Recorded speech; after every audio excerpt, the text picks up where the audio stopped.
ሰዎች ጋብቻን እንደሚያውቁ ያስባል። የእግዚአብሔር ሐሳብ ለወንድና ለሴት ያለው ዓላማ ምንድነው? ሚስቱን አቢዩዝ እንዲያደርግ አይደለም እግዚአብሔር ትከሻ ይሰጣል። ከሚስት ጋር በአግባቡ አለመኖር ጸሎትን ያደናቅፋል ማለት ምንድናቸው? አሁን በኃጢአት ምክንያት በውድቀት ምክንያት በትዳር ላይ በወንድና ሴት ግንኙነት ላይ መተዋል የምትያቸው የውድቀት ውጤቶች ናቸው መጽሐፍ ቅዱሳዊ አይደሉም የምትያቸው መገለጫዎች ምንድናቸው? አንድ አይነት ሰዎች አልፈጠረም እግዚአብሔር ወንድና ሴት አድርጎ ፈጠራቸው። አዳም ብቻውን ሊበዛ አይችልም፣ ሔዋን ብቻዋን ልትበዛ አትችልም። መብዛትም የጋራ ሪስፖንሲቢሊቲ ነው፣ ማስተዳደርም የጋራ ሪስፖንሲቢሊቲ ነው። በነገራችን ላይ ጋብቻ ከሰው ልጅ መፈጠር ጋር እኩል አብሮ የተፈጠረ አምላክሽ ባልሽ ነው። እንደ ክርስቲያን መንቃት አለብን ብዬ አስባለሁ። እኔ በጣም መንቃት አለብን። ለወንድ የተለየ ወይም ለሴት የተለየ የማዳን ስራ አልተሰራም። ለሁለታችንም እኩል ነው ስራው የተሰራው።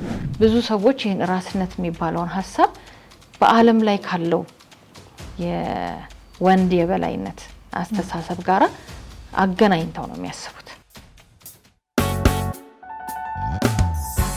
ጤና ይስጥልኝ የተወደዳችሁ የኒቆዲሞስ ሾው ተመልካቾች፣ የኒቆዲሞስ ሾው ነው። አዘጋጅና አቅራቢዋ ትዕግስት እጅጉ ነኝ። በየሳምንቱ በዚህ ሰዓት በኤልሻዳይ ቴሌቪዥን እና በኒቆዲሞስ ሾው ዩቲዩብ ቻናል የምትከታተሉት የእንግዳ ፕሮግራሜ ነው።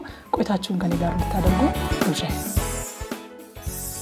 የተወዳችሁ ተመልካቾች፣ ዛሬ ይዤላችሁ የመጣሁት እንግዳ እንግዲህ ሰሞንኛ በሆነው ነገር ላይ መጽሐፍ ቅዱሳዊ ምላሽን እንድናገኝ እንደ ባለሙያም እንደ ክርስቲያን እህትም ብዙ ጠቃሚ ሀሳቦችን ታካፍለናለች ብዬ አምኜ እህታችን መንበረ ታደሰን ነው ይዤላችሁ የመጣሁት። ከሷ ጋር በሚኖረን ቆይታ ዛሬ በተለይ ስለ ትዳር፣ ስለ ሴትነት፣ ስለ ወንድነት እግዚአብሔር በሁላችንም ላይ ስላለው ዓላማ በርካታ ቁም ነገሮችን እናገኛለን ብዬ እጠብቃለሁኝ። እህታችን መንበረ እንግዲህ የስነ ልቦና ባለሙያና ክርስቲያን ካውንስለር ናት። ቆይታችሁን በድጋሚ ከኛ ጋር እንድታደርጉ ግብዣይ ነው። እንኳን ደህና መጣሽ መንበረ። አመሰግናለሁ ትዕግስት። እንግዲህ ስለሆንሽ ይህንን ጠቃሚ ሀሳብ አንገብጋቢ ጉዳይ ለመመለስ እንደው ኃላፊነት ወስደሽ ስለመጣሽ በጣም ላመሰግንሽ እወዳለሁ። እግዚአብሔር ያክብርልኝ። ዛሬ እንግዲህ የምናነሳቸው ጉዳዮች በርካታ ናቸው። እኔም ራሴ በጣም ኢንተረስትድ ነኝ በጉዳዩ ላይ። እንደ ሴትም ደግሞ ከሴቶች ጋር ብዙ እንደሚገናኝ አገልጋይ ሴት አገልጋይ ስትሆኚ ከሴቶች ጋር ብዙ የመገናኘት እድል አለ። ያው ለማየትም መፍትሄ ለማግኘትም ምክር ለማግኘትም ብዙ ሴቶች ኮሚኒኬት እንደሚያደርጉ ታውቂያለሽ አንቺና መልስ እንደሚፈልግም ሰው በጣም ኢንተረስትድ ነኝ በዛሬው ጉዳይ ላይ። እንደው እስኪ መጀመሪያ ስለ ሴትነት፣ ስለ ወንድነት፣ ስለ ትዳርም ስለምንም ከማውራታችን በፊት እስኪ አንቺና ባለቤትሽ ስለምታገለግሉበት ሚኒስትሪና ስለ ራስሽ ጥቂት ነገር ንገሪኝ። እሺ፣ አመሰግናለሁ። እኔ ያው መንበረ ታደሰ ነው የምባለው። በሙያዬ የስነ ልቦና ባለሙያ ነኝ። ተጨማሪ ደግሞ ክርስቲያን ካውንስለር ነኝ።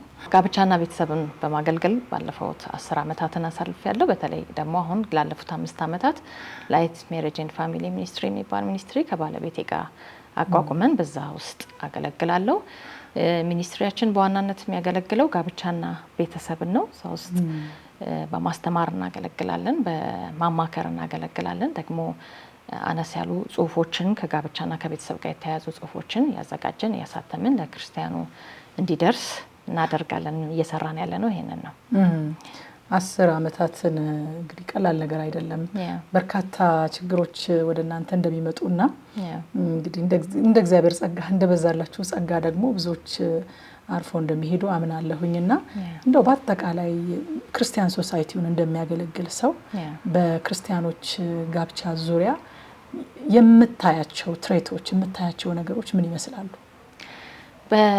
በማሳለፍነው 10 ዓመት በአገልግሎት ውስጥ የተማርኩት በጣም ትልቁ ነገር በተለይ በክርስቲያኑ አካባቢ የምናስተውለው ነገር ይሄ የእግዚአብሔርን ቃል በአግባቡ አለመረዳት፣ በተለይ ጋብቻን በመምራትና በማስተዳደር በዛ ውስጥ ያለውን ነገር በአግባቡ ከማስኬድ አንጻር በደንብ ጋብቻን አለመረዳት በጣም ካስተዋልኳቸው ነገሮች። እግዚአብሔር ቃል በግልጽ ነው ስለ ጋብቻ ስለመርሁ የሚያስተምረው፣ ግን አብዛኛው ሰው ይሄንን በአግባቡ ተረድቶ ጋብቻ ምን እንደሆነ ገብቶት የተሰጠው ኃላፊነት እንደ ባል እንደሚስት ምን እንደሆነ አውቆ እና ያንን ለማድረግ እንደሚገባ ብዙ ሰው ሳያስተውል እንደሚገባ አስተውያለሁ። ማለት ሳምሃው በደመ ነፍስ የመግባት እንደ ጋብቻን እንደሚችሉ ማስተዳደር እንደሚችሉ ምክንያቱም ያው ጋብቻን ከቤተሰብ ያያየን ከጎረቤት ከሰፈር ከቤተሰብ ያያየን ነው የምናድገውና ሰዎች ጋብቻን እንደሚያውቁ ያስባሉ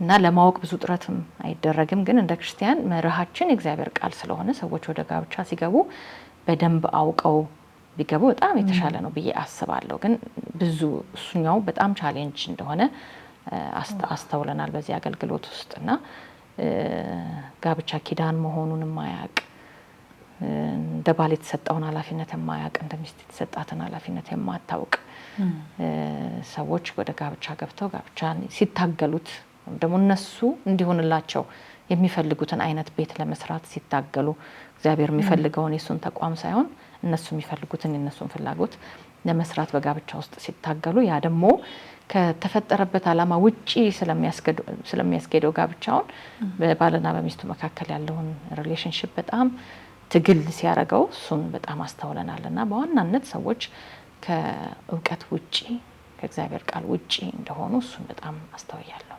ዋው ምን ጋብቻ ብቻ የብዙ ነገራችን ችግር እሱ አይደለም ማለት ነው። የእግዚአብሔር ቃል ወደ ጎን ገሸሽ መደረጉና ትኩረት ማጣቱ የብዙ ነገር የብዙ ስብራታችን ምክንያት እንደሆነ ያያየን ነው።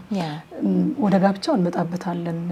ለምን ጋብቻ ላይ እንደዚህ ውጊያ እንደሚበዛ እግዚአብሔር በጋብቻ ላይ ያለው ዓላማ ምን እንደሆነ ሰይጣንስ ለምን ጋብቻን እንደዚህ አጥብቆ እንደሚዋጋ ወደ በኋላ እንመጣበታለን። ግን ያው የሚጋቡት መቼም ወንድና ሴት ናቸውና ስለ ወንድነትና ስለ ሴትነት መጀመሪያ እንስኪ እንደው የእግዚአብሔር ንድፍ የእግዚአብሔር ሐሳብ ለወንድና ለሴት ያለው ዓላማ ምንድነው? ከሱ እንጀምር። ይሄንን ሐሳብ ስናነሳ ወደ ዘፍጥረት ነው የምንሄደው። ያው የከበረውን እግዚአብሔርን ኦሪጂናል የሆነውን ሐሳቡን የምናገኝበት የመጽሐፍ ቅዱስ ክፍል ዘፍጥረት ምዕራፍ 1 እና ምዕራፍ 2 በጣም ማለት ሰው ሁሉ እንደ ክርስቲያን በደንብ ሊረዳውና ሊያቀው የሚገባ ክፍል ቢኖር እሱ ነው ብዬ አስባለሁ። ለምንድን ነው ከዘፍጥረት ምዕራፍ 3 ጀምሮ ያው የሰው ልጅ ውድቀት ይጀምራል። ስለዚህ የእግዚአብሔር ፍቃድ ያልሆኑ ብዙ ነገሮች ወደ ሰው ህይወት ብዙ ነገር እናያለን። ግን መጀመሪያውን ስናየው ምዕራፍ 1 እና ምዕራፍ 2 ፍጹም የሆነውን የእግዚአብሔርን ፍቃድ የምናገኝበት የመጽሐፍ ቅዱስ ክፍል ነው። እሱ ብቻ ሳይሆን ደግሞ እግዚአብሔርም እጅግ መልካም ነው ያለውን ነገር የምናገኝበት የመጽሐፍ ቅዱስ ክፍል ነው። የከበረው ነገር ያለው እዛ ጋር ነውና ስለ ጋብቻም ስለ ቤተሰብም ስናነሳ ወደዛ ነው የሚወስደን። ስለዚህ እግዚአብሔር ሰማይና ምድር ፈጠረ፣ በውስጡ ያሉትን ነገሮች ፈጠረ። በስድስተኛው ቀን ያው ሰውን እንደፈጠረ እግዚአብሔር ቃል ይናገራልና ሰውን ሲፈጥረው ሌሎች ከፈጠራቸው ነገሮች በተለየ መልኩ ነው ሰውን የፈጠረው። ተናግሮ ሰውን በመልካችን በምሳሌያችን እንፍጠር ብለውና እግዚአብሔር ሰውን በመልኩ ፈጠረው፣ ወንድና ሴት አድርጎ ፈጠራቸው ብሎ ያንን ይናገራል ማለት ነውና እዚህ ጋር ስናይ ሁለት ነገር በጣም ማስተዋል ያስፈልገናል። እግዚአብሔር ሰውን ሲፈጥረው በመልኩ ነው የፈጠረው፣ ግን ደግሞ ወንድና ሴት አድርጎ ነው የፈጠራቸው። በጣም ተመሳሳይነትና ደግሞ ልዩነትን እናስተውላለን እዚህ ክፍል ላይ ማለት ነው። ምክንያቱም ሲፈጥራቸው በመልኩ ነው የፈጠራቸው። ሁለቱም የተፈጠሩት በእግዚአብሔር መልክ ነው። ግን ደግሞ ወንድና ሴት ተደርገው ነው የተፈጠሩት። ብዙ ጊዜ እሱኛውን አናስተውለውም። አንዱ ላይ ነው ብዙ ጊዜ የምናተኩረው።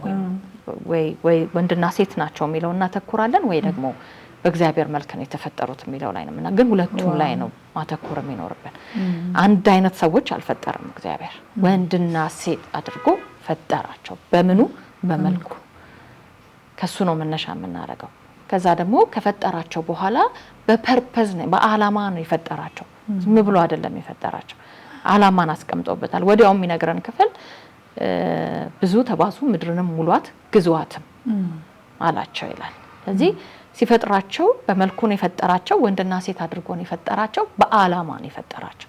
በጋራ አብረው ሆነው የሚፈጽሙትን አላማ እግዚአብሔር አስቀምጦ ነው የፈጠራቸው። ወደ ዘፍጥረት ምዕራፍ 2 ይሄን ዘፍጥረት ምዕራፍ 1 ላይ ነው የምናገኘው። ወደ ዘፍጥረት ምዕራፍ 2 ላይ ስንወርድ እዛ ጋር የተደረገውን ነገር በዝርዝር ደግሞ የሚያሳየን ክፍል ዘፍጥረት ምዕራፍ 2 ነው። አፈጣጠራቸውን ሂደቱን በግልጽ ይናገራል ማለት ነው። ዘፍጥረት ምዕራፍ 2 ቀድሞ የተፈጠረው አዳም እንደሆነ ዘፍጥረት ምዕራፍ 2 ይነግረናል።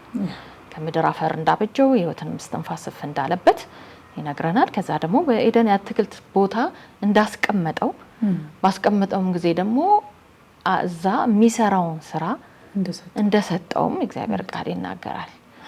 በዛ በአትክልቱ ስፍራ አስቀመጠው፣ እንዲያለማት ደግሞ የተንከባከበ እንዲጠብቃት በአትክልቱ ስፍራ አስቀመጠው ይላል። አንድ እሱ ነው። ሁለተኛ ደግሞ ከሱ በላይ ኦቶሪቲ እንዳለ አምላክ እንዳለ እንዲያቅ እንዲረዳ ደግሞ የሰጠው ነገር አለ።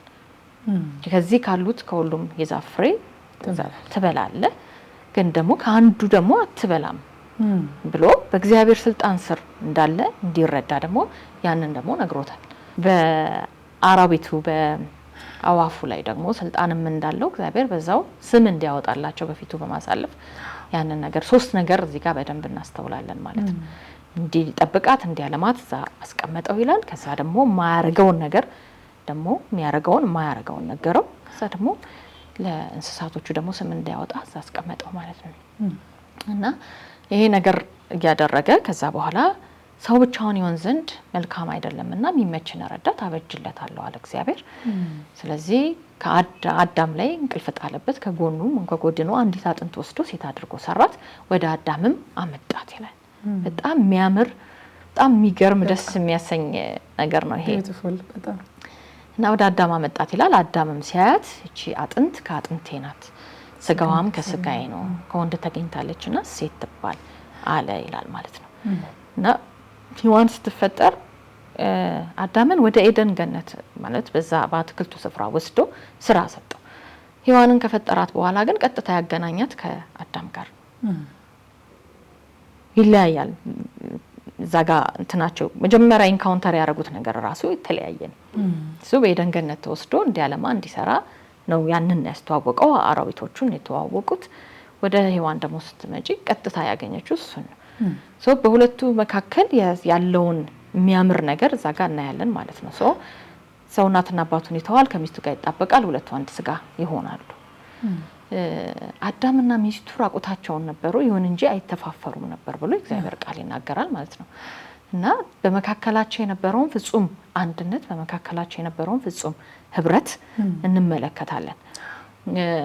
ለአዳም እንዲጠብቅ እንዲንከባከብ ኃላፊነት ሰጥቶታል። ወደ ሔዋን ደግሞ ስንመጣ ሞር ኦፍ ሪሌሽናል ናት። ምክንያቱም ልክ የመጀመሪያ ግንኙነቷ ከአዳም ጋር ሪሌሽናል አድርጎ ነው ሔዋንን እግዚአብሔር የፈጠራት፣ ደግሞ ሄልፐር አድርጎ ነው የፈጠራት ለሱ። ከዛ ወረድ ብለን ምዕራፍ 3 ላይም ስናይ የሔዋን እናት ነችና አይደል፣ ሔዋን ብሎ የሔዋን እናት ነችና ሔዋን ብሎ ጠራት ይላል። በውስጧ ደግሞ ልጅን እንድትወልድ ደግሞ እግዚአብሔር ያንን አስቀምጧል ማለት ነው። ስለዚህ በሁለቱም ውስጥ ያስቀመጠው ነገር አለ እግዚአብሔር፣ በሴትም በወንድም ውስጥ። ግን አልቲሜትሊ የእግዚአብሔር ግብ ምንድነው ብለን ካሰብን በሁለቱ መካከል ያለ ዩኒቲ፣ ህብረት፣ መስማማትና አብሮ መስራት ነው። የእግዚአብሔር ዓላማ እሱ ነው። ወንድን ሲፈጥር ሴትን ሲፈጥር በመልኩ ነው የፈጠራቸው። ስለዚህ በወንድ ውስጥ የእግዚአብሔር መልክ አለ፣ በሴት ውስጥ የእግዚአብሔር መልክ አለ። ምክንያቱም ሁለቱም የተፈጠሩት በእግዚአብሔር መልክ ስለሆነ ማለት ነው።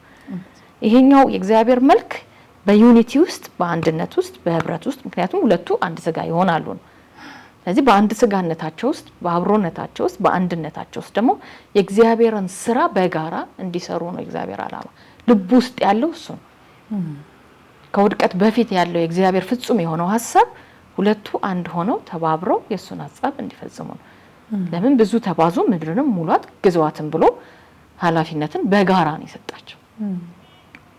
በጋራ ነው የሰጣቸው። ስለዚህ ምድርን የመግዛት ምድርን የማስተዳደር ኃላፊነት የጋራ ነው። የመብዛት ኃላፊነት የጋራ ነው። አዳም ብቻውን ሊበዛ አይችልም፣ ሔዋን ብቻዋን ልትበዛ አትችልም። መብዛትም የጋራ ሪስፖንሲቢሊቲ ነው፣ ማስተዳደርም የጋራ ሪስፖንሲቢሊቲ ነው። ስለዚህ ኦሪጂናሊ ያለው የእግዚአብሔር ሐሳብ፣ ኦሪጂናሊ ያለው የእግዚአብሔር ዓላማ ወንድና ሴት በህብረት በስምምነት በሃርመኒ አብረው የሱን ስራ በጋራ እንዲፈጽሙ ነው። እንደው ቅድም እንዳልኩት ሰይጣን ትዳርን የሚገዳደርበት መንገድ እጅግ በጣም የሚደንቅ ነው። ቢቻል እንዳይመሰረት፣ ከተመሰረተም እንዲፈርስ፣ ካልፈረሰ እንኳን ሰባራ እንዲሆን፣ ፈንክሽናል እንዳይሆን፣ ግንኙነታቸው የባልና የሚስት የቤተሰቡ ግንኙነት የሰመረ እንዳይሆን ለማድረግ የሚተጋበት ርቀት እግዚአብሔር በትዳር ውስጥ ካለው ዓላማ ጋር እንደው እንዴት ታይዋለሽ አንቺ? በጣም የሚገርም ነገር ነው። ልክ ዘፍጥረት ምዕራፍ 3 ሲቀጥል ነው ያልኩሽ። በቃ ፐርፌክት የሆነው ነገር እስከ ዘፍጥረት ምዕራፍ 2 ድረስ እናየውና ልክ ዘፍጥረት ምዕራፍ 3 ሲጀምር ያው ክፉ መጣ ብሎ ነው የሚቀጥለው እና ብዙ ጊዜ እዛ ክፍል ላይ ያው ያንን ፍሬ በሉ ከመብላታቸው የተነሳ ከእግዚአብሔር ጋር ያላቸው ህብረት ተቋረጠ የሚለውን ነው የምናተኩረው። ግን ኢሚዲየትሊ የሆነው ነገር ምንድነው ብለሽ ስታይ ያንን ፍሬ በሉ አይኖቻቸው ተከፈተ ከዛ በኋላ ቅጠል ወስደው አገለደሙ ነው የሚለው እና ክፉ ሲመጣ መጀመሪያ በሁለቱ መካከል ነው የገባው። ከዛ በኋላ ነው አይተፋፈሩም ነበር ራቁታቸውን ነበሩ ይሁን እንጂ አይተፋፈሩም ነበር። ፍጹም ዩኒቲ በመካከላቸው ነበር ፍጹም ህብረት በመካከላቸው ነበር ፍጹም መቀባበል በመካከላቸው ነበር። ግን ልክ ያንን ከበሉ በኋላ ቅጠል ወስደው አገለደሙ ይላል። ራቁታቸውን እንደሆኑ አወቁ ይላል። ተለየ ነገር በመካከላቸው መጣ። ከዛ በኋላ ነው የእግዚአብሔርን ድምጽ ሲሰሙ ተደበቁ ብሎ እግዚአብሔር ቃል ከእግዚአብሔር ሸሹ ደግሞ የሚለን እንጂ በዋናነት የገባው በሁለቱ መካከል ነው። ምክንያቱም ፐርፐዝ እግዚአብሔር አስቀምጦበት ስለነበረ በሁለቱ ህብረት ውስጥ በሁለቱ ዩኒቲ ውስጥ እግዚአብሔር የከበረ ዓላማ ምድርን የሚገዙበት የሚያስተዳድሩበት የሚበዙበት የሚባዙበት የሱን መልክ መልቲፕላይ የሚያደርጉበት ማለት ነው። አዳምን በመልክ ነው የተፈጠረው ሔዋንን በመልኩ ነው የተፈጠረችው። ያንን መልክ የሚያባዙበትን የከበረ ዓላማ እግዚአብሔር በህይወታቸው ላይ አስቀምጦ ነበር። ስለዚህ ክፉ ያውቃል ምን ያውቃል ህብረት የሚባለው ነገር ከተመታ መቀባበል የሚባለው ነገር ከተመታ ፐርፐዝ እንደሚመታ ያውቃል። ስለዚህ በመካከላቸው ገባ እና ምንድነው ያደረከው ብሎ አዳምን በጠየቀው ጊዜ እግዚአብሔር ሲመልስ እቺ ከኔ ጋር እንድትሆን የሰጠኝ ሴቲቱ አለው ማለት ነው። መጀመሪያ እኮ ከስጋዬ ከአጥንቴ ብሎ የነበረው በቃ የተቀበለበት አቀባበል በጣም ከባድ ነው። የሚገርም ነው። ምክንያቱም ከዛ በፊት ያንን በቃ ብዙ አይቷል። ግን እሷ ጋር ሲደርስ ቺ አጥንት ከአጥንቴ ስጋዋም ከስጋዬ ናት ብሎ የተቀበላት ፍጹም ዩኒቲ ውስጥ ከሷ ጋር የነበረው ሰው ነው። በኋላ እቺ የሰጠኝ ሴቲቱ ነች ያሳተችኝ ብሎ በዛ ውስጥ እንትና መጣ ማለት ነው ክሳ መጣ ማለት ነው። እና ይሄ በክፉ ያውቃል ከኛ በላይ ነው የሚያሳዝነው ማለት እኛ በጣም የተሻለ ማወቅ ነበረብን። ክፉ ግን ያውቃል ህብረት ውስጥ ያለውን አቅም ያውቃል መቀባበል ውስጥ ያለውን አቅም ያውቃል። ስለዚህ መጥቶ መጀመሪያ እነሱን ለያቸው በቃ ያ ራቁት ሆኖ ምንም መተፋፈር ያልነበረበትን ነገር ለይ ትራንስፓረንሲ አጠፋ። ከዛ ደግሞ መካሰሱን አመጣ ማለት ነው። እሷ ናት እንደዚህ ያስደረገችኝ ብሎ በእግዚአብሔር ፊት እሷን አቀረበ ማለት ነው። እና ክፉ በደንብ ነው የሚያውቀው እና ከዘፍጥረት ምዕራፍ 3 ጀምሮ አሁን እስካለንባት ጊዜ ድረስ ክፉ ትዳርን ለመምታት ይሰራል። ተግቶ ነው የሚሰራው። ኤኒቲንግ ይጠቀማል ማንኛውንም ነገር ይጠቀማል አንድ ትዳር እንዳይቆም እንዳይሰራ በዛ ውስጥ ባልና ሚስት ዩኒቲ እንዳይኖራቸው እንዳይቀባበሉ እንዳይተሳሰቡ እንዳይረዳዱ እግዚአብሔር በህይወታቸው ላይ ያስቀመጠውን ዓላማ በጋራ እንዳይፈጽሙ የትኛውንም ነገር እየተጠቀመ ባልና ሚስቱን እንዴት እንደሚለይ ይሰራል። ለምን የእግዚአብሔር መልክ ስለሆነ ማለት ነው። እግዚአብሔር መልክ ነው። እግዚአብሔር ፍጹም የሆነው ፈቃዱ ነው። ትዳር በነገራችን ላይ ጋብቻ ከሰው ልጅ መፈጠር ጋር እኩል አብሮ የተፈጠረ እኩል ነው የፈጠረው እግዚአብሔር ወንድና ሴት አድርጎ ከፈጠራቸው በኋላ ብዙ ተባዙ ምድር ሙሉ። እንደውም በመርህ ደረጃ ሰው እናትና አባት እኮ የላቸውም አዳምና ሔዋን ሰው እናትና አባቱን ይተዋል። ምክንያቱም ቀጣይነት ያለው ነገር እንደሆነ እግዚአብሔር እዛው ጋር ነው የሚነግረን። ሰው እናትና አባቱን ይተውና ከሚስቱ ጋር ይጣበቅና ሁለቱ አንድ ስጋ ይሆናሉ። ሶ ፓወርፉል በጣም እግዚአብሔር ለጋብቻ ያለው ሐሳቡ በነገራችን ላይ በዘመናት መካከል አልተለወጠም። ኢቭን የሰው ልጆች ውድቀት መጥቶ ብዙ ጥፋት መጥቶ እግዚአብሔር ግን ለጋብቻ ያለው ሐሳቡ አልተለወጠም። ያንን በጻፍ ቅዱሳችንን በደንብ ስናጠና በእያንዳንዱ ነገር ውስጥ ይታያል እግዚአብሔር ሐሳቡን እንዳለወጠ ማለት ነው። ምንም እንኳን ብዙ ኃጢያት ብዙ ጥፋት ከዛ በኋላ ብዙ ነገር ወደ ሰው ልጆች ህይወት ውስጥ ቢገባ እግዚአብሔር ግን ለጋብቻ ያለውን ሐሳቡን አልለወጠም። ያስደንቀኛል። ኢቭን ለሙሴ የሰጠውን ህግ እንኳን ስናየው በህግ ውስጥ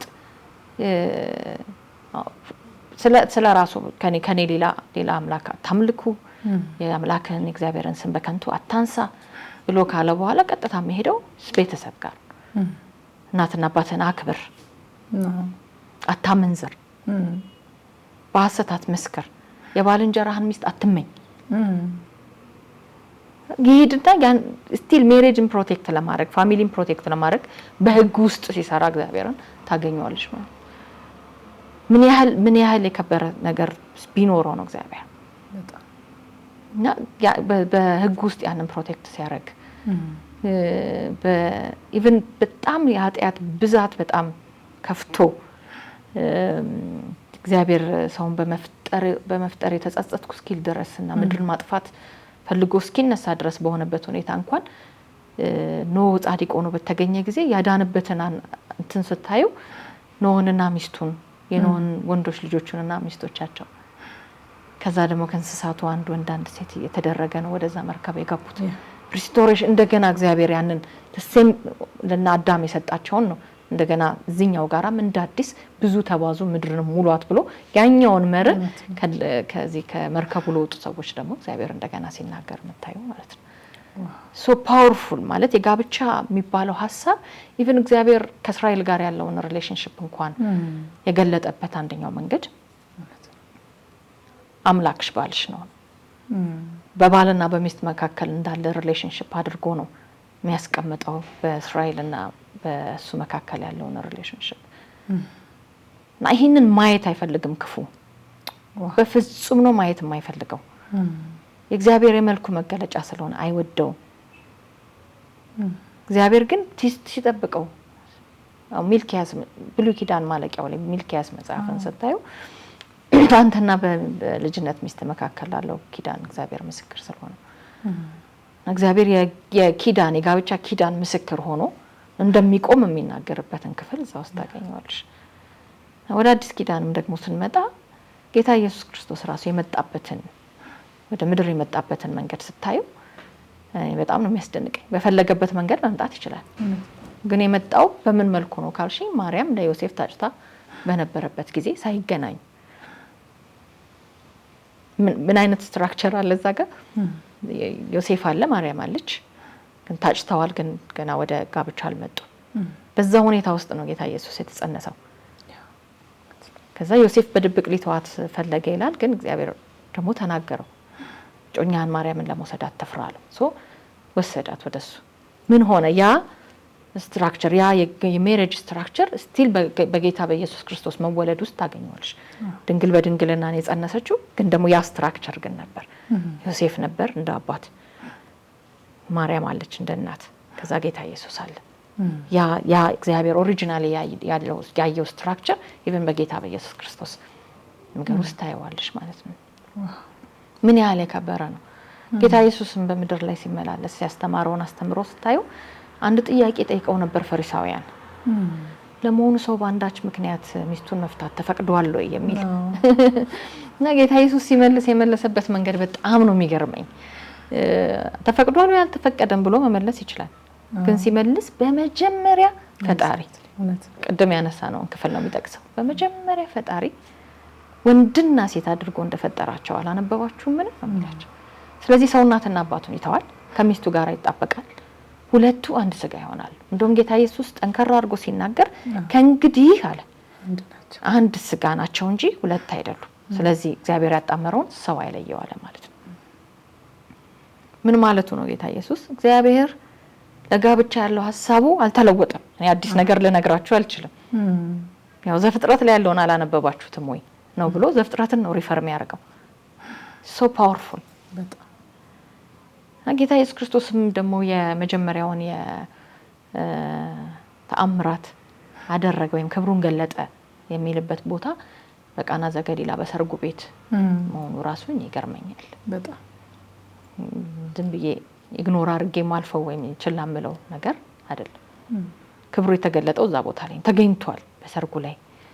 እዛ የነበረውን ክፍተት በታምራቱ ሞልቷል ጌታ ኢየሱስ። እሱ ራሱ ሙሽራ ተብሎ መጠራቱን ስታይ በኋላ ደግሞ የባልና የሚስት ሪሌሽንሺፕ በጳውሎስ ሲጽፈው በጌታና በክርስቶስና በቤተክርስቲያን መካከል ባለ ሪሌሽንሺፕ መመሰሉን ስታይ ጴጥሮስም ትኩረት አድርገው መጻፋቸውን ስታይ ወደ ራእይም ስትሄጂ ደግሞ ያው ራእይም የሚፈጸመው የሚጠናቀቀው በጉ ሰርግ መሆኑ ስናይ የእግዚአብሔርን የከበረውን ሐሳቡን በመጽሐፍ ቅዱሳችን ውስጥ ጋብቻን በተመለከተ ያለውን የእግዚአብሔርን እይታ እናገኝበታለን። በጣም የከበረ የእግዚአብሔር ሐሳብ ስለሆነ ክፉ አይወደውም ሚሊዮን በጣም ማተኮር ያስፈልጋል። እግዚአብሔር ባልንም ሚስትንም ሲፈጥር ወይም ወንድና ሴትን ሲፈጥር በጋብቻ ወደ አንድነት ሲያመጣቸው ቅድም እንዳነሳሁት የሱን ዓላማ በጋራ እንዲፈጽሙ ነው። አሁንም በእያንዳንዱ የክርስቲያን ጋብቻ ውስጥ እግዚአብሔር ዓላማ አለ፣ ሊፈጽመው የሚፈልገው ነገር አለ። በየግላችንም ዓላማ አለው እግዚአብሔር፣ ደግሞ በትዳራችንም ዓላማ አለው። ያው ትኩረት አድርገን እያወራን ያለነው ጋብቻ ላይ ስለሆነ እና በየግላችንም ዓላማ አለው፣ በጋራም ደግሞ ስንሆን የከበረ ዓላማ አለው። ዩኒቲያችንን ነው እግዚአብሔር የሚፈልገው፣ ስምምነታችንን ነው እግዚአብሔር የሚፈልገው፣ አብሮነታችንን ነው እግዚአብሔር የሚፈልገው። የተሰጣቸውን የየራሳቸውን ነገር በጋራ አድርገው አብረው ሆነው ተስማምተው ተግባብተው የእግዚአብሔርን ሐሳብ ወደ ምድር እንዲያመጡ ነው የእግዚአብሔር ዓላማ። ክፉ ደግሞ ይተጋል ማለት ነው። ባገኘው መንገድ ባገኘው ሁኔታ ይህንን ትዳር መምታት ይፈልጋል። ለምን? ትዳር ከተመታ ትውልድም ነው አብሮ የሚመታው። ምክንያቱም እግዚአብሔር በጋብቻ ውስጥ ነው ልጆችን ያያቸው። ሁለቱን ወደ አንድነት ካመጣ በኋላ ነው ብዙ ተባዙ የሚለውን መርህ የሰጠው። ሚልኪያስ ላይም ስናየው ሁለቱን ለምን አንድ አደረጋቸው ብሎ ይጠይቅና እግዚአብሔርን የሚፈራ ዘር ይፈልግ ስለነበረ በሁለቱ አንድነት ውስጥ ነው እግዚአብሔርን የሚፈራ ዘር ማፍራት የሚቻል። ስለዚህ ልክ ክፉ ትዳርን ሲመታው የእግዚአብሔር መልክ የእግዚአብሔርን ስትራክቸር እዛ ቤት ውስጥ እንዲመጣ የሚፈልገውን ነገር መምታት ይፈልጋል። እሱ ብቻ ሳይሆን ደግሞ በዛ ውስጥ የሚወለዱትንም ልጆች ማግኘት ይፈልጋል። በመስበር ውስጥ ትዳሩን ማለት ነው። ልክ በአዳምና በሔዋን መካከል እንደሆነው ማለት ነው። ወዲያው አንድ ልፍ ብለሽ ስታነቢ ቃየል አቤልን ገደለው። ስለዚህ ያ እግዚአብሔር የፈጠረው ስትራክቸር በአግባቡ በማይሆንበት ሁኔታ ልጆች በዛ ውስጥ ደግሞ ይጠቃሉ። ስለዚህ እንደ ክርስቲያን መንቃት አለብን ብዬ አስባለሁ። እኔ በጣም መንቃት አለብን። የእግዚአብሔርን የልብ ፍላጎት መረዳት አለብን። በሴም ታይም ደግሞ የክፉንም ዓላማ በደንብ አድርገን መረዳት ይኖርብናል። መንቃት ያስፈልጋል ማለት ነው። እውነት ነው። እንግዲህ ወደ መጀመሪያው ነው ሁልጊዜም ትክክለኛውን ነገር ለማግኘት መሄድ ያለብን ጌታ እንዳደረገው እና ወደ መጀመሪያው ወስደሽን ነው ትክክለኛውን የእግዚአብሔርን ኦሪጂናል የሆነውን ዓላማውን ያሳየሽን። ከዛ በኋላ ደግሞ ኃጢአት ገባና ነገሮችን አበለሻሸ። እንግዲህ አንድ ብሎ ሲጀምር እነሱ በመካሰስ ጀመሩት፣ ከዛ ልጆቻቸው በመገዳደል ቀጠሉት እያለ ይሄዳል።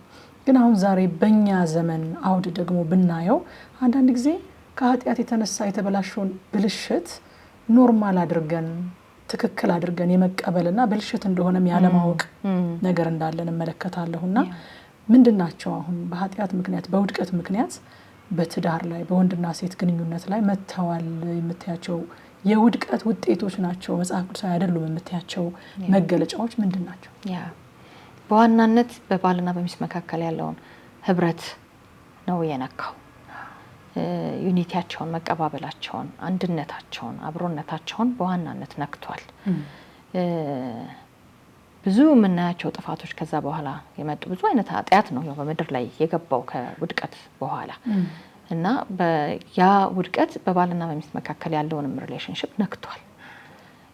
እንደሚገባ መቀባበል እንዳይኖር፣ እንደሚገባ መተሳሰብ እንዳይኖር፣ የተሰጣቸውን እግዚአብሔር በውስጣቸው ያስቀመጠውን ነገር በአግባቡ እንዳይጠቀሙት፣ በአግባቡ እንዳያወጡት፣ እሱ ብቻ ሳይሆን በተቃራኒው እንዲሰራ እግዚአብሔር ለበጎ የሰጠውን እግዚአብሔር ለመልካም የሰጠውን አንዳቸው አንዳቸውን እንዲረዱበት የሰጠውን አንዳቸው አንዳቸውን እንዲያግዙበት የሰጠውን ነገር ራሱ ለማጥቃት ወይም ደግሞ ሌላኛውን ሰው ለመጉዳት እስኪመሄድ ድረስ ያ በጣም በከፍተኛ ሁኔታ በሴትና በወንድ ወይም በባልና ሚስት መካከል ያለውን ነገር ጎድቶታል።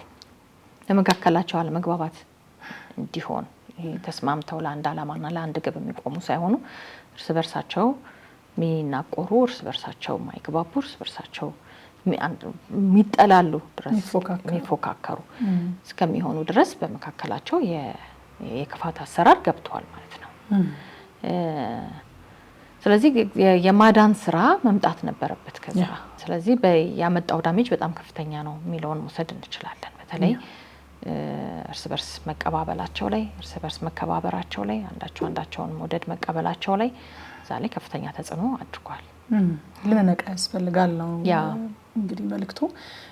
የሚፈጠሩት እያንዳንዱ ኢንሲደንቶች አጋጣሚዎች ሳይሆኑ ሆን ብሎ ክፉ ያንን ትዳር ለመበረዝና ከእግዚአብሔር ዓላማ ለማጉደል የሚያደርገው ነገር እንደሆነ እንድንነቃ ነው እንግዲህ ይሄን እየነገርሽን ያለሽው። እና ከዛ ደግሞ እግዚአብሔር ይመስገን የቤዛነት ስራ መጣልን። እግዚአብሔር በልጁ በክርስቶስ ኢየሱስ ወንድንም ሴትንም ሲዋጅ በዛ ውስጥ ደግሞ ትዳሮችም እንደተዋጁ እናምናለን። እና የጌታ ኢየሱስ ክርስቶስ የማዳን ስራ በወንድና በሴት በጋብቻና በቤተሰብ ግንኙነት ላይ ያመጣው ሪስቶሬሽን ወይንም ቤዞት ምንድነው? የጌታ ኢየሱስ ክርስቶስ የማዳን ስራ ለሰው ልጆች የተደረገው የማዳን ስራ በጣም የከበረ ነው እና በዚህ የማዳን ስራው ወንድንም ሴትንም ነው ያዳነው። ምክንያቱም ለተቀበሉት ሁሉ በስሙ ለሚያምኑት የእግዚአብሔር ልጆች የሆኑ ዘንድ ስልጣንን ሰጣቸው ብሏል። ለወንድ የተለየ ወይም ለሴት የተለየ የማዳን ስራ አልተሰራም። ለሁለታችንም እኩል ነው ስራው የተሰራው። መንፈስም በላያችን ላይ ሲወርድ እኩል ነው የወረደው። ምክንያቱም እግዚአብሔር ቃል በወንድም በሴቶች ባሪያዎች ላይ ከመንፈስ ያፈሳለሁ ብሎ መንፈስ ቅዱስንም እኩል ተቀብለናል። እና ይሄ የማዳን ስራው በጣም የከበረ ነው። ከእግዚአብሔር ጋር ያለንን ሪሌሽንሺፕ አስተካክሎልናል፣ አስታርቆናል። ከዛ በኋላ ግን እሱ ጋር በቃ ከእግዚአብሔር ጋር ያላችሁ ሪሌሽንሺፕ ከተስተካከለ በቃችሁ ብሎ አልተወንም። በጌታ በኢየሱስ ክርስቶስ የተሰራው የማዳን ስራ እርስ በርስ ያለንንም ግንኙነት ነው ሪስቶር ያደረገልን። ለዚህ ነው ጳውሎስ በኤፌሶን ምዕራፍ 4 ላይ እንግዲህ ለተጠራችሁበት ጥሪ የሚመጥን ህይወት እንድትኖሩ ለምናችኋለሁ ብሎ ቀጥሎ የሚያነሳው ሐሳብ ከሰው ጋር ያለን ሪሌሽንሺፕ ነው በሚያስደንቅ ሁኔታ። ይሄንን ቅድም ባነሳሁት በሙሴ በጻፈው በህግ ውስጥም ያንን እናያለን። ከእግዚአብሔር ጋር ያለን ግንኙነት ብቻ ከተስተካከለ በቂ ነው አይልም። ለዚህ ነው በቂ ነው ስለማይል ነው አትግደል፣ አታመንዝር፣ አትስረቅ ብሎ እነዚህ ነገሮች ከሰዎች ጋር ያለን ግንኙነትንም እግዚአብሔር ግድ ስለሚለው ግድ ይለዋል እግዚአብሔር። ስለዚህ በአዲስ ኪዳንም ያንን ግድ ማለቱን አሳይቶናል ማለት ነው። ስለዚህ ሪሌሽንሺፓችን ምን መምሰል እንዳለበት እርስ በርስ ያለ ነገር ጌታ ኢየሱስ ክርስቶስን ባስተማራቸው አስተምሮች ውስጥ በዋናነት የሰበከልን ፍቅርን ነው እና መከባበርን፣ ፍቅርን፣ መዋደድን በዋናነት የተሰበከው ሰው እርስ በርስ ስላለን ሪሌሽንሺፕ እግዚአብሔር ግድ ስለሚለው ነው፣ ስለሚያገባው ነው። ስለዚህ ኤፌሶን ላይ እንደምናየው ምዕራፍ 5 ላይ እያንዳንዱ ምን መምሰል እንዳለበት ከዛ በኋላ ሪሌሽንሺፖች ምን መምሰል እንዳለባቸው በግልጽ ይናገራል ማለት ነው። በባልና በሚስት መካከል ያለውን ሪሌሽንሺፕ ነው መጀመሪያ የሚያነሳው። ከዛ ደግሞ ልጆች ከወላጆቻቸው ጋር ሊኖራቸው የሚገባውን ያነሳል። ከዛ ደግሞ አባቶች ከልጆቻቸው ጋር ሊኖራቸው የሚገባውን ያነሳል። ባሮች ከጌቶቻቸው ጋር፣ ጌቶች ከባሮቻቸው ጋር ሊኖራቸው የሚገባውን ነገር እዛ ውስጥ ያነሳል ማለት ነው። ስለዚህ እግዚአብሔር ስለ ሪሌሽንሺፕ ግድ ይለዋል።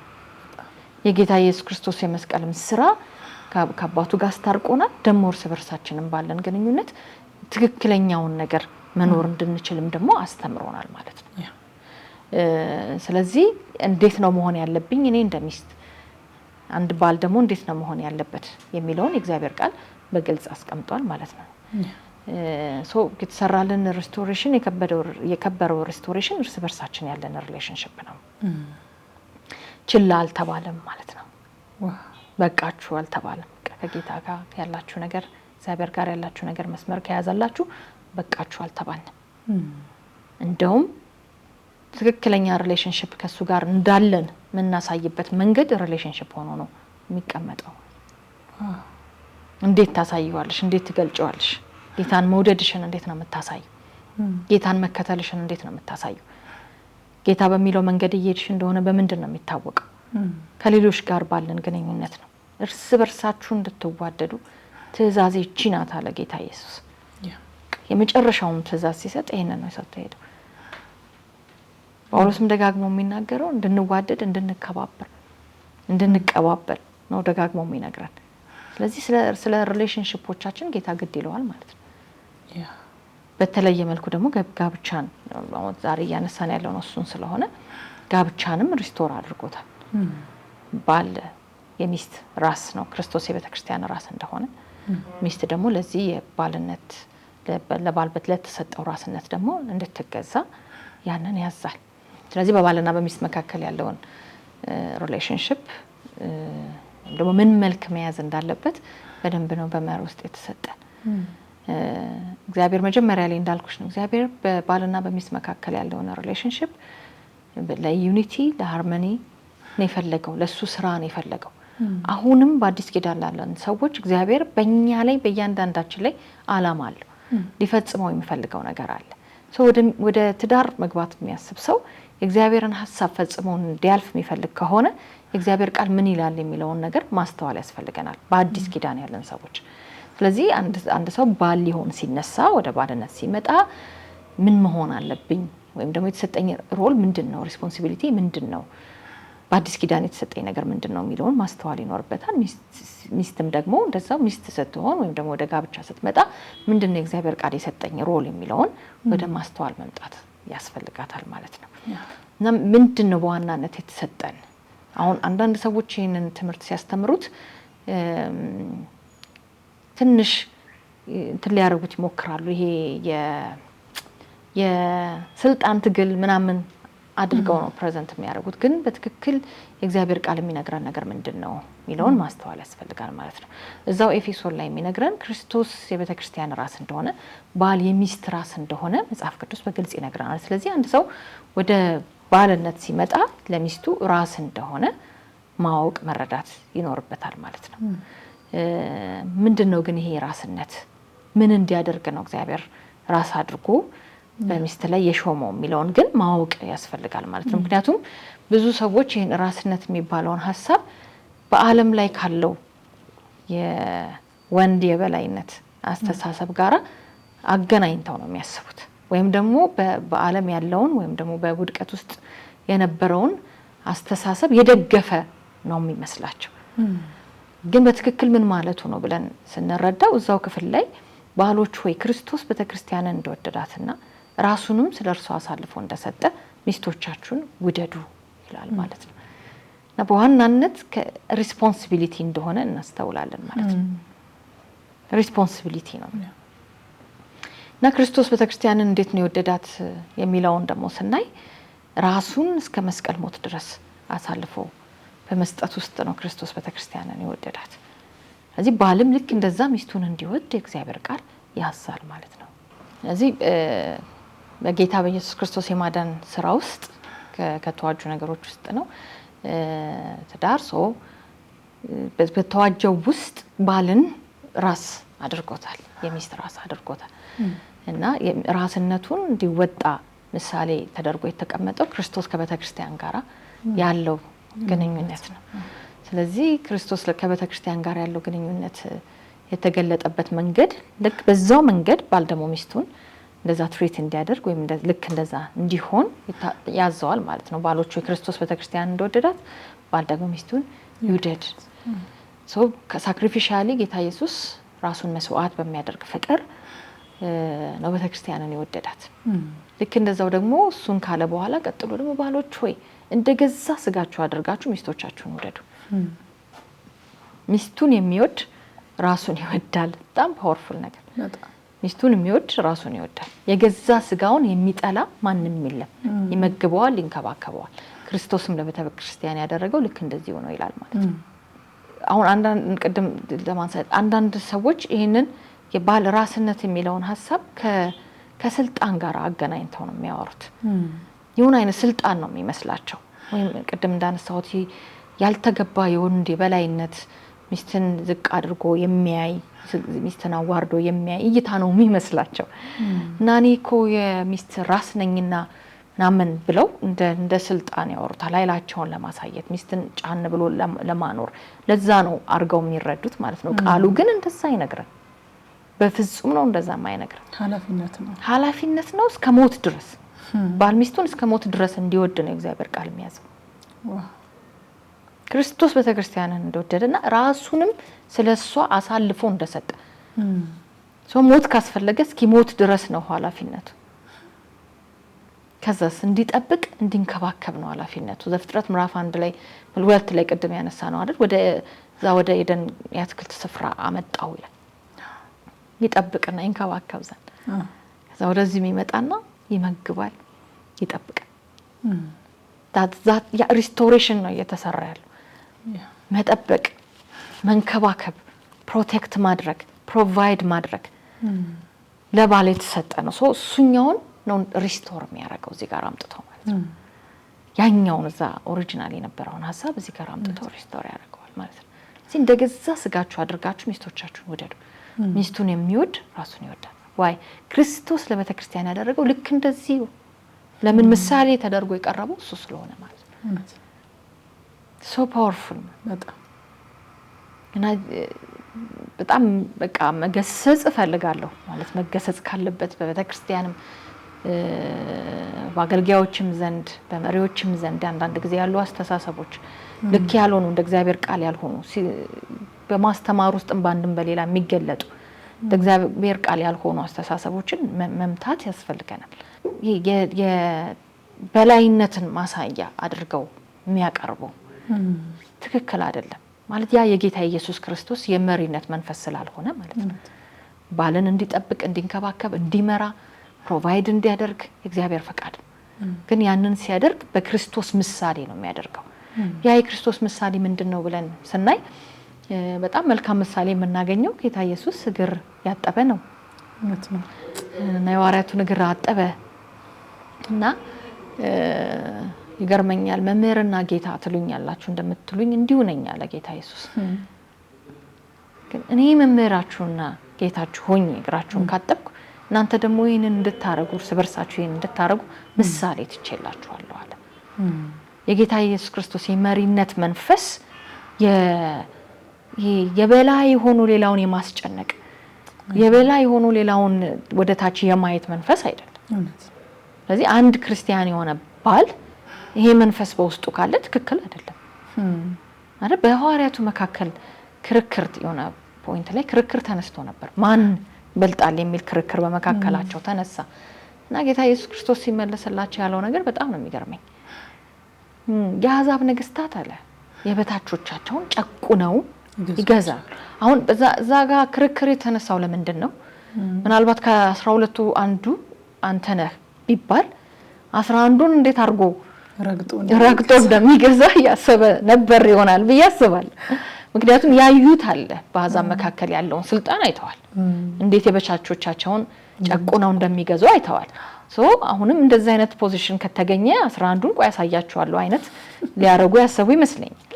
ግን ጌታ ኢየሱስ ክርስቶስ አለ እንደዛ ጨቁነው ይገዛሉ ወይም ደግሞ ስልጣናቸውን በላያቸው ላይ ለማሳየት ይሄዳሉ።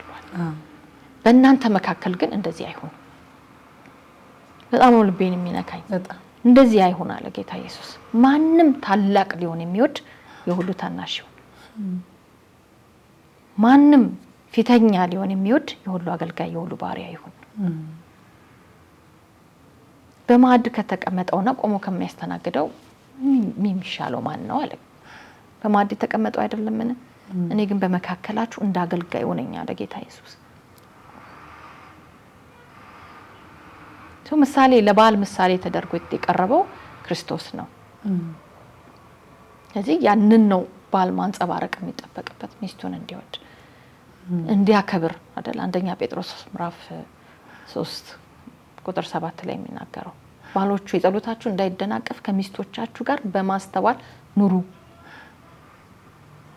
የሕይወትንም በረከት አብረዋችሁ ስለሚወርሱ አክብሯቸው ብሎ ይናገራል። አክብሯቸው እንዲወድ ክርስቶስ ቤተክርስቲያን እንደወደደ እንዲወድ እንደገዛ ስጋው አድርጎ ደግሞ እንዲወድ ከዛስ ደግሞ የሕይወትን በረከት ደግሞ አብረው የሚወርሱ ስለሆኑ እግዚአብሔር አሁን ለየብቻ አጀንዳ የለው የሕይወትን በረከት አብረዋችሁ ስለሚወርሱ አክብሯቸው ብሎ ይናገራል። ይሄ ነው ሪስቶሬሽን። ይሄ ነው መልኩ። ያ እግዚአብሔር በወንድ ውስጥ ያስቀመጠው አቅም በወንድ ውስጥ ያስቀመጠው ነገር የከበረው ስጦታው በሌላ አነጋገር ምን ማለት ነው? የእግዚአብሔር ማንነት ነው የሚገልጠው። ወንድ የተሰጠውን ኃላፊነት በአግባቡ ሲወጣ የእግዚአብሔር መልክ ነው በሱ ውስጥ የሚገለጠው። ፕሮቪዥን አቅርቦት እኮ የእግዚአብሔር መልክ ነው። ጥበቃ እኮ የእግዚአብሔር መልክ ነው። ያንን ነው እንዲያወጣ የሚጠበቀው ለሚስቱ ለልጆቹ ፕሮቫይደር እንዲሆን ጠባቂ እንዲሆን ያንን ነው ማሳለፍ የሚፈልገው ጌታ መልኩን ነው ማሳየት የሚፈልገው በወንድ ውስጥ አልፎ ሴቷን መንካት ይፈልጋል በወንድ ውስጥ አልፎ ልጆቹን መንካት ይፈልጋል ለድሃ አደጉ አባት የመበለቶች ዳኛ እግዚአብሔር እኮ የድሃ አደግ አባት ነው የመበለቶች ዳኛ ነው ለምን ድሃ አደጎቹ አባት የላቸውም ፋዘር ፎር ዘ ፋዘርለስ ሚለው መበለቶቹ የላቸውም ፕሮቴክተር ፕሮቫይደር የላቸውም ስለዚህ እግዚአብሔር ያዝናል ይራራል ለምን ፕሮቴክተር ሆኖ ፕሮቫይደር ሆኖ እንዲጠብቃቸው እንዲንከባከባቸው የፈለገው ባልን ስለሆነ እነሱ እሱ ሳይኖራቸው ሲቀር ራራል የላቸውም የተለየ ልብ ነው የሚያሳየው እግዚአብሔር በጣም ለምን በወንድ ውስጥ ባስቀመጠው አቅም በወንድ ውስጥ ባስቀመጠው ትከሻ ሚስቱን አቢዩዝ እንዲያደርግ አይደለም እግዚአብሔር ትከሻ ይሰጣል አይደለም እንዲመታበት ሚስቱን እንዲመታበት አይደለም ኃይል ይሰጣል ሰርቶ እንዲያመጣበት ነው ኃይል ይሰጣል ከክፉ ፕሮቴክት እንዲያደርግ ከሌላ አጥቂ ፕሮቴክት እንዲያደርግ ነው ትከሻ የተሰጠው